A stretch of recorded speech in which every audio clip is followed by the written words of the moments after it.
So hello everyone, and welcome to this second in a series of webinars for language teachers, which is organized by the ELT Research and Methodology team at the University of Graz, along with the Center for Teaching and Learning. Tonight, I have the pleasure of introducing Elke Lackner, who works at the Academy for New Media and Knowledge Transfer at the University of Graz. And Elke will share her insights on how to use YouTube as a resource for language learning and teaching. So we're very much looking forward to hearing you, Elke, and I'm going to turn over to you. Thank you so much. So I think you can hear me now and you can see my first presentation slide. So the topic today or tonight will be YouTube stars as a resource of language teaching and learning. I'm very glad you are here and you are not watching football. I know that the other options for today are really great, and I hope that I will give you an insight into how to use YouTube stars as a resource of language teaching and learning, because I think they are very interesting. It's very new way or a new resource for language teaching, and I'm not sure if you already know or have already heard about YouTube stars and their importance or their influence they have now. So almost 30% of students in Austria and also in Germany in a survey have told us that they use YouTube for their surfing, for their information, and not just only for that, but it's almost the first resource they use when they want to get or find information. So students really like YouTube channels. They do not really, they also do, but do not really just rely on Wikipedia, but also on YouTube. So I don't know if you do the same, so you can also write into the chat. So I have it open. But if I want to know anything about cooking or whatever, my first way almost always is YouTube. So if I don't know what to cook and how to do it, if I don't know how to do the knitting, how to do the washing, I don't know. I will go to YouTube and I will check what I can find there, and then I know how to do it. Not only what I can do with it, but also how I can do it. So I'm probably one of the, and I don't know. You can answer the question as well. How you do it usually, but I belong to the YouTube generation, and I really like the offering or the offers YouTube has for me, or for others maybe too. But that's not the most interesting point. The 30% is not the most interesting point, but the most interesting point is that 50% of the students have a YouTube channel on their own, due to the fact, I think, that students have a Google account, and within the Google account, the Gmail account, they also do have a YouTube account. And I'm not sure if you use your YouTube account and if you have a YouTube account, but you can, the only possibility to annotate, to comment on videos, to comment on resources on YouTube is if you have a YouTube account. So students really activate their account, and they use it just to give an insight into their opinions and their what they think. So it's not, the most interesting point is not that they use it passively, but actively in a certain way. And I think that's the way how we can use their expertise as well. So it's not just they consume the videos, but they also comment on the videos. They discuss the videos, and that's the real thing that that shows that YouTube is a real social media tool. And I think we often forget that it is a social media channel and not just a video channel. If we think of Kaplan and Heinlein, I don't know if you know their article from 2011, Users in the World Unite. Those both authors give an insight into what we can classify as social media channels, and YouTube is one of the most prominent channels there, and the most prominent tools that can be classified social media. And I think if we think about of social media, we always think it's Facebook or Google Plus, Twitter, or so. So it's not YouTube for us. What is a real interesting thing for them, and that's what they answered in a survey as well, the youth, is that the videos on YouTube are so they offer different topics. They are very heterogeneous, and so they respond to the individual interests that students have. So it's not mainstream. The information is not mainstream, but you find also more exotic things there. For example, I don't think it's really exotic, but it was in the past. So if you live vegan, for example, it was some years ago. It was quite difficult to find information, to find recommendations, and now it's quite easy. But at that time, for example, you could go to YouTube and you have your information there. Or now, even in Graz, it is very up to date to the suing and to start suing. And if you want to get any information on how to sue, you can go to YouTube and you find all the information there. If you need information regarding books, football, games, video games, you can find the information there. And if we take a look at the curriculum for secondary schools in Austria, it's really the individual interests that are named there. So we should meet our students where they are, our pupils where they are. We should answer to their individual interests. We should, we should have we should create learning settings that are in a way that respond to these individual interests. And there's a second point: we have to think cross-subject in a certain way and in an interdisciplinary way. So as teachers, for example, if we look at YouTube videos, or with our students as well, it's not only the content that is important, but also there is the content, there is the language. For example, I'm a language teacher for French and Italian, so if I want to have language, more or less a language resource, I can go to YouTube. I will find different dialects there. And I can do kind of an analysis of dialect. So from the linguistic point of view, for example, I can do literature reviews. So I have the literature point of view. We can do kind of media competence. For example, if we analyze the different parts of the videos. What does it mean to make a video? So we have more or less the productive competence.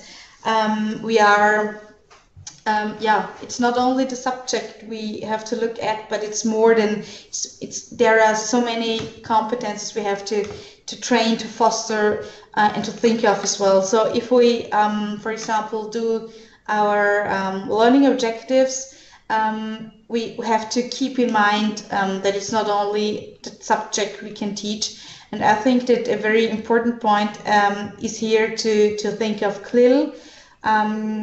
So just to have, yeah, for example, biology. If you think of biology and of superfood, you can do it in language, and you will find resources there from people that are really from the field, that live a certain way, that eat certain things. So we have to see it as a cross-cultural, cross-subject, interdisciplinary resource.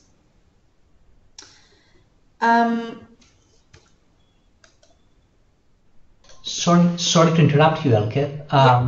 We seem to be having some difficulty with the slides. So have you changed any of the slides so far? No. Didn't do anything. Okay, but now we're on slide 6, right? Yes. Perfect. Okay, sorry to interrupt you. It's all okay? Yeah, perfect. Thank you. I love media. No, yeah. Great. I love media. Thank you for the information. So, now I think I have the presentation. Finished the presentation at the bottom of my screen again. So I hope it's now fine for everybody. I think it changed, and I was too concentrated to see. Okay.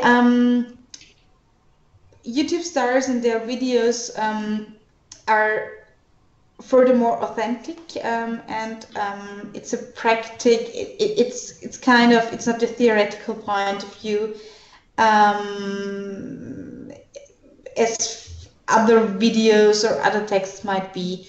So if you think of the problem that I don't think we have it in English, but I see it in French and Italian, that we don't have so many natives in school, teaching assistants, for example. So it's quite difficult, or it might be quite difficult, to have authentic material.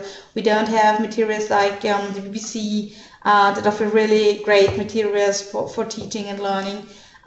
There are some other resources, but it's quite difficult to find materials that are interesting for the students and that fit regarding the level of knowledge, the level of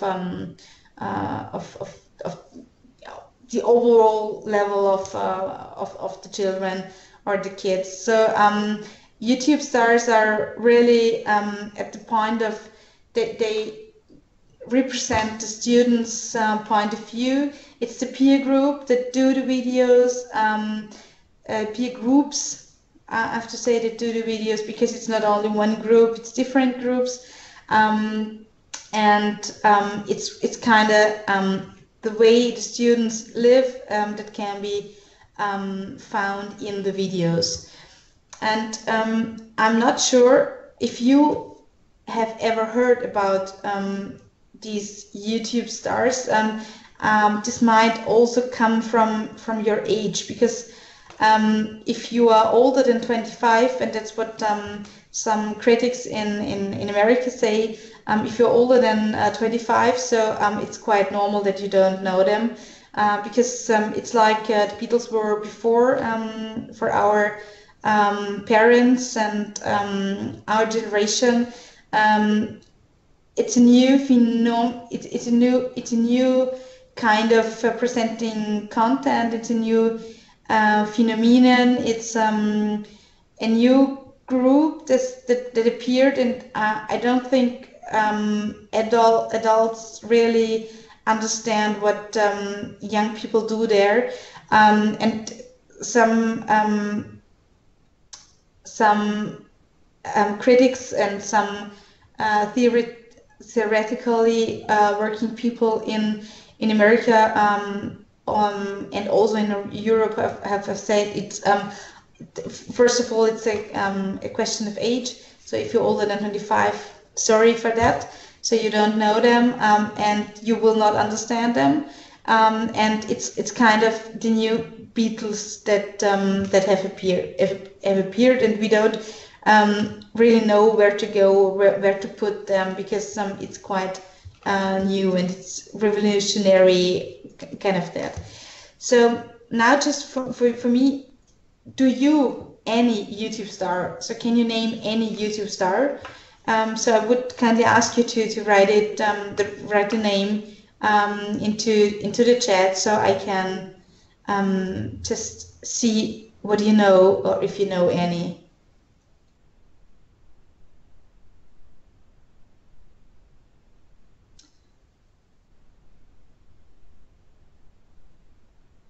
I have some examples here that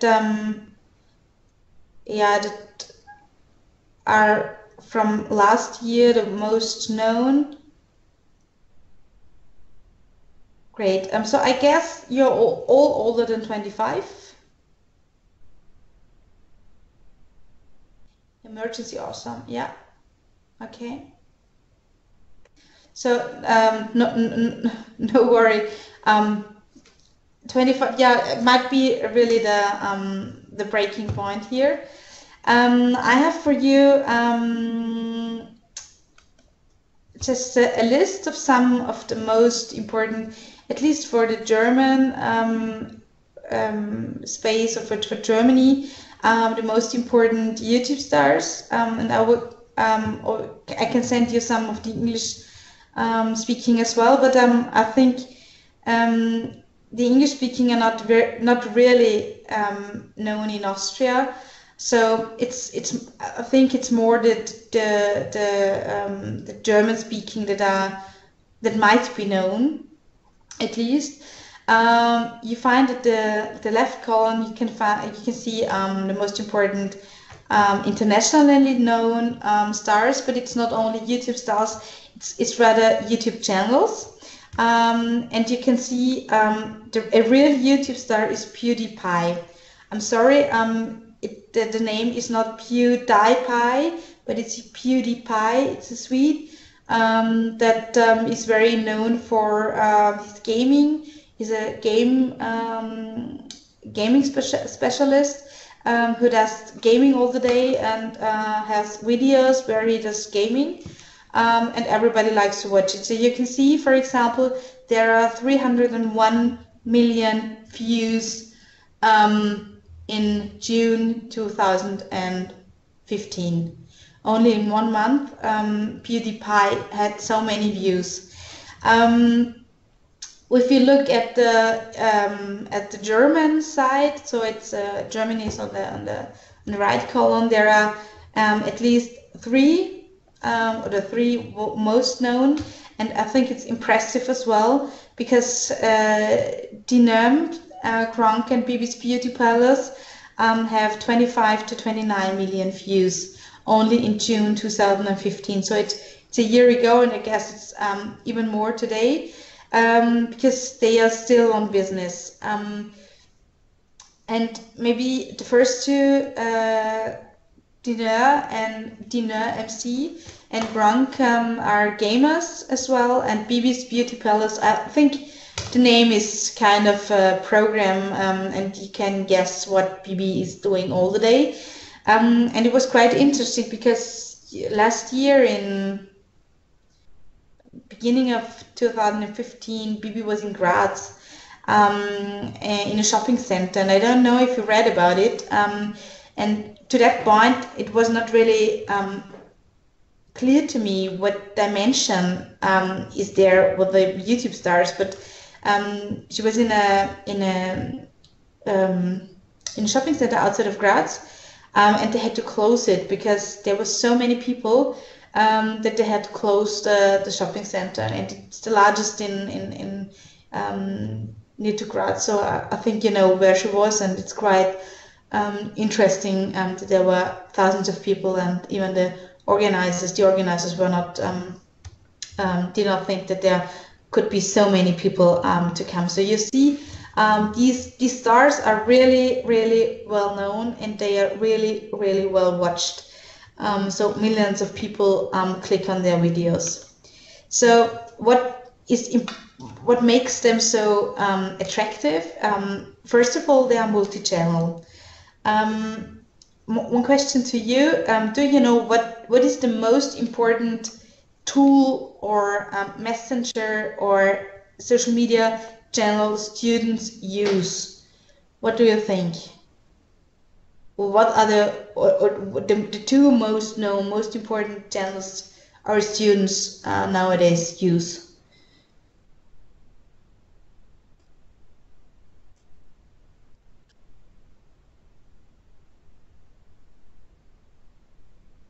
Yeah, great. Instagram is very often used.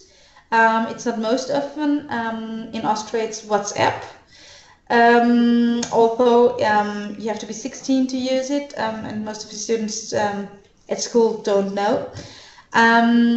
There is Snapchat that is really often used, and Instagram. Facebook is just for those who are older than 20 or so. So it's not the channel the students in school mostly use, because it's their parents that are there, and so it's not kind of the secret place where to talk about things. But it's YouTube, it's Instagram, and WhatsApp. Also Facebook. So Facebook is really it's great as a communication tool, but it's not the most important thing for our students. And all these YouTube stars, they are not only YouTube stars. They have an Instagram channel, they have a Twitter channel, they are on Facebook, they are everywhere. So where it's just, if you go on Instagram and you follow, for example, Bibi, you will know everything. You will find her her latest videos, photos, whatever, and you will find the same on YouTube and the same on Facebook. So they are really multi-channel marketers. And if you think of they have 300 million clicks, yeah, they are really important marketers as well. So it's they have a crowd that is following, and they are very important regarding influence as well on our students. They are also real, so they are people like you and me. They are not perfect. They do not look the best. They are just common people. So it's easy for our students to compare, to be like they say, oh, they have the same problems as I have. For example, if they have problems regarding their boyfriends, or how to lose weight, what to do, how to do makeup, what to wear for the first date. So it's kind of the problems we have. They read the same books, they watch the same films, listen to the same music. So it's really kind of a peer group experience. So, and they are real. They are not playing. So you can say it's rather the authentic way they are presenting themselves. Most of them do their videos in their own flats, sometimes in their rooms at home. In Hotel Mama, so it's not a special place where they do their videos. They don't even talk in a different way, so they have the common youth language. So they have kind of a language of proximity. So if we have the terminologic part that comes from Koch Österreicher, for example, Nähesprache, language of proximity. So it's very easy to identify with these people. It's very easy to follow their topics, to follow their lives. And so whenever they buy, for example, anything, you can be sure they would tell on Facebook, on YouTube, on Instagram, and they will have a great influence on the students. So we really have to tell them to watch the videos in a sophisticated way, in a rather critical way. So they do not get all the advertising part, for example, and they just get the clue where is advertising, where is opinion, where's the facts, for example. So that's one of the competences we have to train, we have to foster. So now, question for you as well: how or even do these videos fit into classroom teaching? What do you think?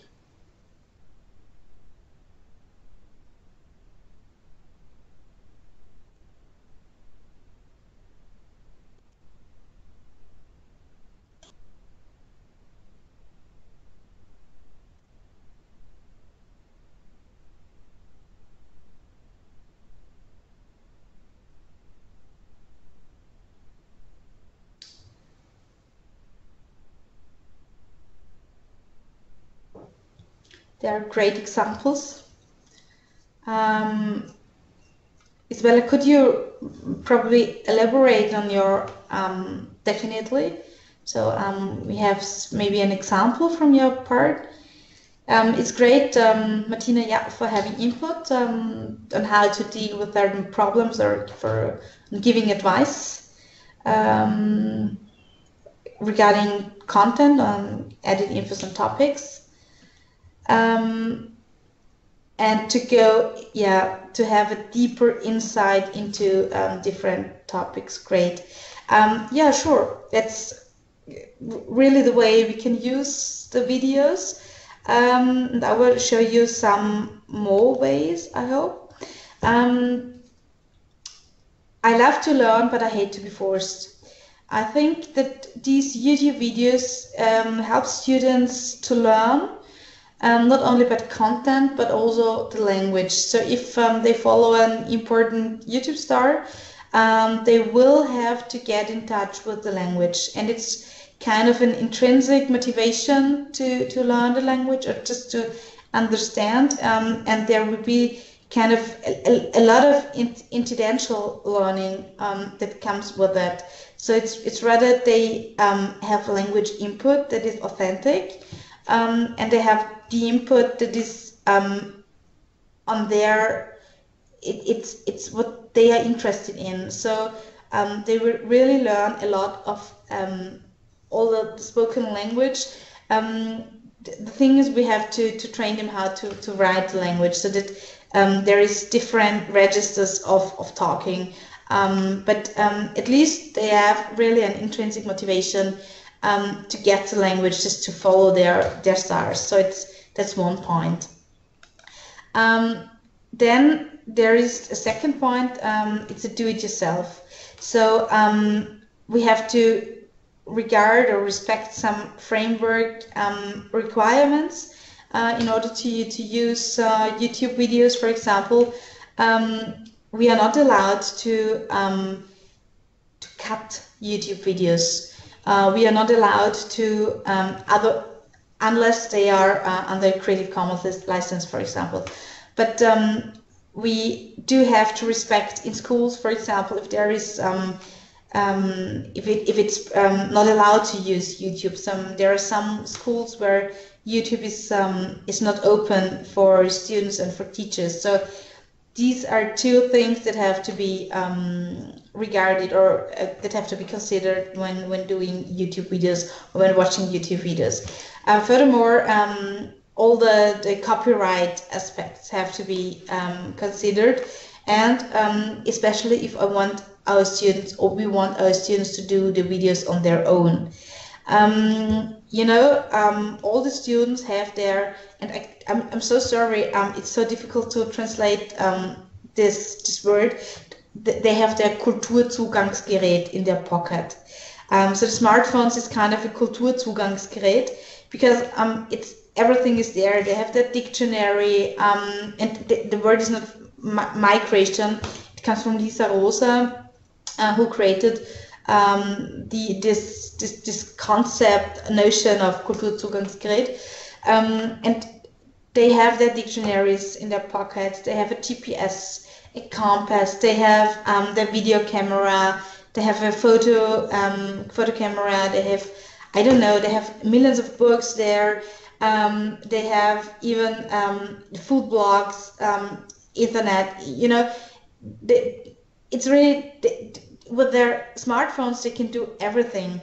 They can record themselves, they can do a video, and it's so easy for our students nowadays to do the things on their own. It's not that we have to tell them what to do, but we can tell them, for example, do a video like your YouTube stars do the videos. And you know, they have the expertise, they know how to do it. And we can say, well, let's watch some of the videos, and then let's point out the most important things that have to be there, the most important dimensions that have to be considered when doing a video. So it's not they have to, for example, concentrate on the content, but also on how to use the camera, how to talk into a microphone, how to create sentences that can be understood. So there are lots of things, and they really know about the genres. So, you know, for example, there are YouTube stars that have lists. For example, the 10 most important, the 10 most important cities I have to visit, the 10 most important drinks to drink, the 10 most important, or the things you don't have to do, 10 things, bucket list. So there are different video formats that can be done. There are videos where the stars answer to letters, for example, where they give advice, as mentioned in the chat. So people write to the YouTube stars and ask for an answer, and they will do a video giving an answer to a question. They're giving an advice, for example. So they really know with the formats, the genres of video. And if you think of traditional journalists and what they do, it's almost the same for YouTube stars. So there is the traditional genres can also be found in YouTube, and it's our students that know these genres, but they don't know what they are named.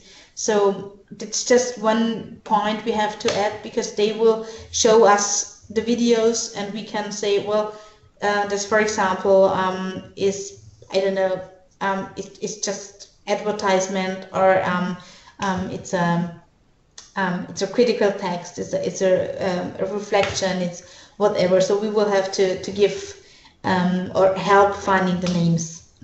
And there are some examples for on how to use it really practically in our classroom teaching. For example, food blogs. When I was in school, or when I taught in school, when I was a teacher in school, language teacher in school, I often used to do food and recipes. I wanted my students to write down their recipes. And now at the end of my teacher career, because I'm not at school now, I really let them do videos. So they had to not only find the most important recipe, for example, but they had to do the video, or at least some photos on how to produce the food, not only what to just to describe, but they will have to do it and to describe it. So there's the doing and there is the describing. So we have the kinesthetic and the visual aspect, and it's also listening to the words. So we have different parts, language learning styles that are answered there. So it's not only how to write a recipe, but also to do it. And so you know, students are most of the time they are really they want to be perfect. So they will redo the video. They do not rewrite the recipe, but they will redo the video. just one more time to be perfect if they have a mistake in doing the recipe, or in talking or whatever, or if there is a problem with the camera, whatever, they will redo it. So they are very critical when it comes to doing a video. Then there is also a possibility to have lifestyle, giving advice where to buy, telling the story of local products, on how to sew, how to do upcycling, recycling, all the things that are really important now and that have become really important. Students will be able to talk about that. It's not only that they know where to buy their jeans, their pair of jeans, but what to do when there is a problem with the jeans. So what to do afterwards, so they can, I don't know, repair it on their own. They can upcycle it, or how to recycle it, and what to do, or what becomes of a pair of jeans that is thrown away. So there are so many topics that can be done here, and it's also an idea of the YouTube stars when they do their haul. So they go shopping and they show what they have done, what they have shopped, and they explain why they had done so. So that's a way of creating a situation where they have to explain why they have done the shopping in the way they have done it. Then there is superfood. When it comes to arguing, finding arguments pro and cons, for example, for food, on diets, on what to eat and how to cook, having restaurants, where to go in a city, finding markets. So do all the grammar work regarding food, as well as, for example, doing the cooking afterwards, doing the shopping before, finding nutrition, information on nutrition. So there's so many things that are really up-to-date problems or actual problems they can handle with, and they find information on YouTube in their favorite YouTube stars videos. So it's kind of one thing they can do. But there is also, and I don't know if you know the new BBC series Sherlock. You know that maybe in the original version, Sherlock was just so important because Watson was writing about all the great things Sherlock did, how he solved the problems and how he helped the police.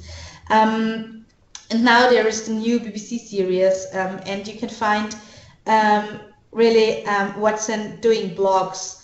So it's not that he writes in the feuilleton, but he writes blog articles, blog posts, and as you know, it's for the Matura, for the Reifeprüfung. It's important to be able to write blog posts. So it could also be writing blog posts about favorite series, about YouTube stars, about whatever, about music stars, and doing videos about it. Not just doing the writing, but also creating videos. And last but not least, there are book blogs. There are a lot of important book bloggers and book vloggers, video bloggers. So you can find, you can do book reviews, not only in the written way, but also via videos. So people will have to stand in front of the camera and tell whatever they want instead of writing. So they will have to make us buy the books they present in front of the camera. So that's one possibility, and it's very often that these YouTube stars also give advice on what to read, and if they read a book, they give recommendations, they give advice what to do, if to continue reading or not, or whatever. So this can also be one of the genres that can be done using YouTube videos and YouTube stars as an example. So what is the idea behind? The idea behind is the idea of becoming a prosumer. So students do not only consume the videos, but they produce videos. And by producing, or via the production process, they really have to learn. They have to think what they do, think about what they do before. They have to find the right words. They have to find the right cut. They have to do a storyboard. So there are so many ideas or ways they have to elaborate their ideas before. So they train not only the language, because they have to redo the work in different steps, but they have to train so many competences that they sometimes forget that the point behind is the language. So they are so focused on the video, they are so focused on talking in front of the camera, to stand in front of the camera. They are so nervous about that they do not really feel the feeling of being nervous because of having to talk in English, German, French, Italian, whatever. So sometimes they just forget the idea of the language issues. So to come to an end and to have it in a nutshell once again, it's the Lernen durch Lehren, the learning by teaching idea that is really important here. Because if you think of, for example, if our students would advise us where to go, they will have to find the right words. They will have to find a good series of cons, and they will have to the pros and the cons, because they will have to tell us why we have to go there, and they will also have to tell us why, or explain why others might think that we should not go there. So they have to do a lot of thinking, and I think and it's the learning by teaching process that says if we are able to teach something, we have really learned it. And I think that's the point. And if we make our students do things they really want to do, there is more or less the intrinsic motivation. And it's not only they feel they have to do it or they have to train the language, but they will get the feeling, oh, they do it because they are afterwards able to understand their stars, to do the same. There are so many students nowadays that want to become a YouTube star, that start food blogs or food vlogs. So both of them. That's kind of very popular. So we could really have the potential of these videos and use it in our classroom teaching, because I don't really know how long this phenomenon will be alive. So it should, in my opinion, we should use it now and not wait until it has really been established in a certain way, because I don't think it will be established, but it's kind of youth culture, popular culture, and it's okay that it's there, and we might not understand why young people do challenges like you might know the cold water challenge. But there are different challenges, ice bucket challenges, whatever. We might not understand it, and why should we do that? Why should we try to understand it? It's kind of a popular culture as long as it doesn't harm anybody. It's okay, and if we bring our students to talk in a foreign language or to use the foreign language, it's kind of a great idea, I think. And so I would thank you for your attention, and you find my references here. I have my 2 blogs here. So one is especially for foreign language teachers, and the other one is regarding Web 2.0. And you can also find my Twitter account here. So if you have any, if you wanted to know anything about teaching with Web 2.0 or other digital resources, you can find everything on the blogs or on Twitter. Thank you very much.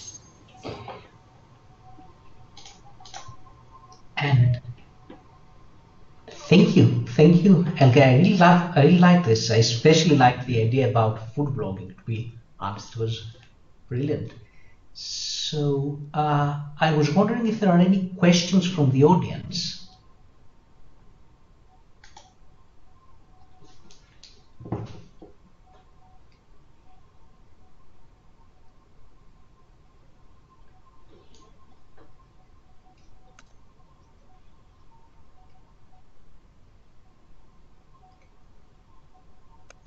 Let's see if there are any questions, and if not, there are one or two things that I'd like to ask. That's a nice one by Isabella. She's asking, what tools are useful in making students record videos? Yeah, it depends. If you just want to film each other, you can use the camera and just what is on the phones. If you want to work on the videos, you can use, for example, iMovies if you have a Mac, or the Windows Movie Maker. If you want to do screencasting, there is, for example, Screencast-O-Matic.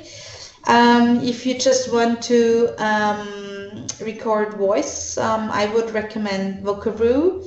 For Vocaroo does not need any registration, so you can even use it with younger children. Screencast-O-Matic, it's the same.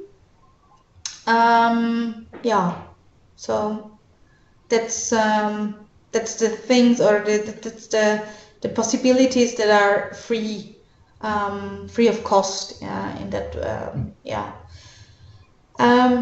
Which YouTube star I would recommend in using as a starter for which language?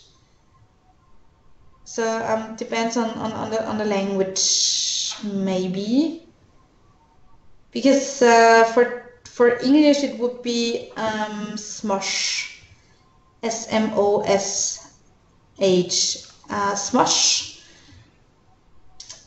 The Italian, I have to admit that I just skipped the name.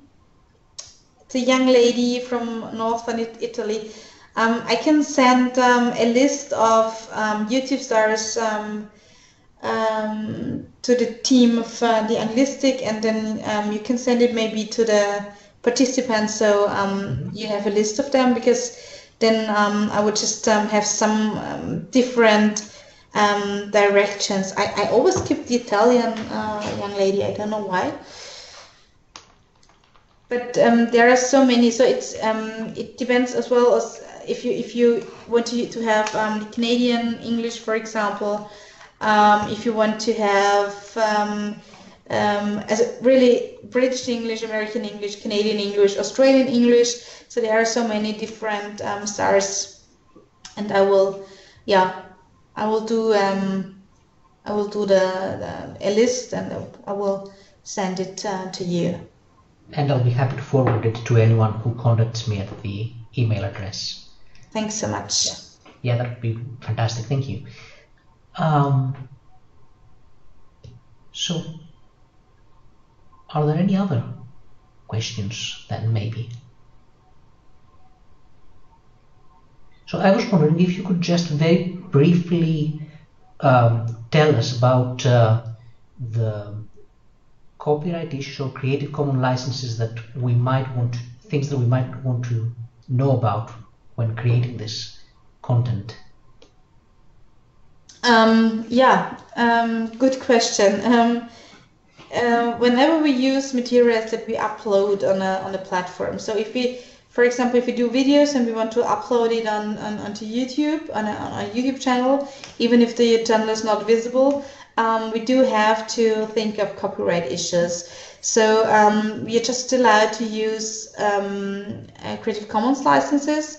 and then we have to check that the licenses are compatible. So it's not we can use every license for doing a video, but yeah, most of the YouTube stars they do not use copyright licensed or copyright protected material, but they just show things. So if they, for example, if they go shopping, they buy a new lipstick, and then they show it up into the camera and they explain why they bought it and why not. And sometimes they are sponsored and sometimes they are not. So we do not really know what's the advertisement and what's just really bought because it's interesting for the young people.